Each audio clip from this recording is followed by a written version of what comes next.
上次我哋 DWQ 賽馬頻道介紹嘅谷草頭場策略再次成功，派500幾蚊 Q， 多謝網友俾嘅 Super Thanks。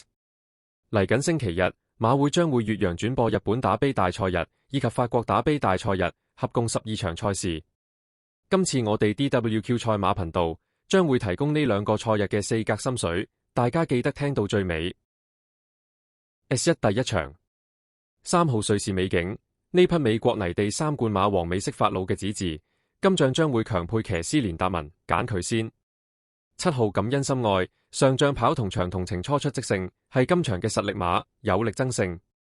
4號火星任務，前仗跑同長同情入 Q， 上仗跑草地可以當冇跑過，老將騎師橫山典盟未放棄佢，要拖。11號少年貓，信騎師原優界嘅選擇，排大外檔換到賠率，唔好劃佢。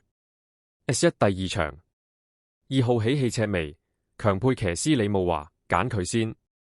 12號夢幻出航，呢匹可以放頭跑嘅馬，騎師杜滿來跑咗2次，表現越嚟越好，今仗繼續由杜滿來策騎，3甲要預佢。8號上將軍艦，上將跑同長同情入 Q， 係今場嘅實力馬，要拖。14號月君意，不要問，只要信，全日最佳冷馬，唔好劃佢。S1 第三場，8號西北方向，5號湖心皇宮，1號白熱焰，12號美妙女仙。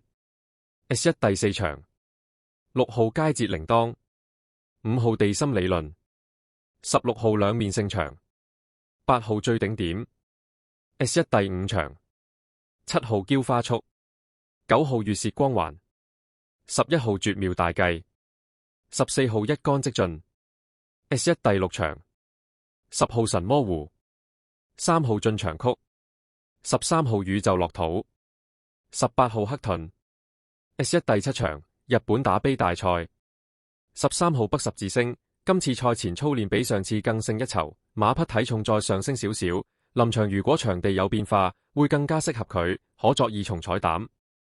18號李健閃耀，今次換上舞風，可以提升名次。17號蒙面舞會，呢匹馬跑長直路更合發揮，排外檔考下騎師走位。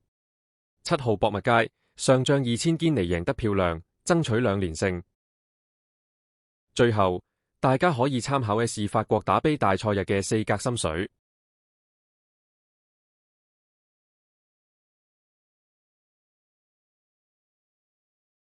喜歡我哋 DWQ 賽馬頻道嘅朋友，可以俾個 Super Thanks 支持我哋，多多益善，少少無拘。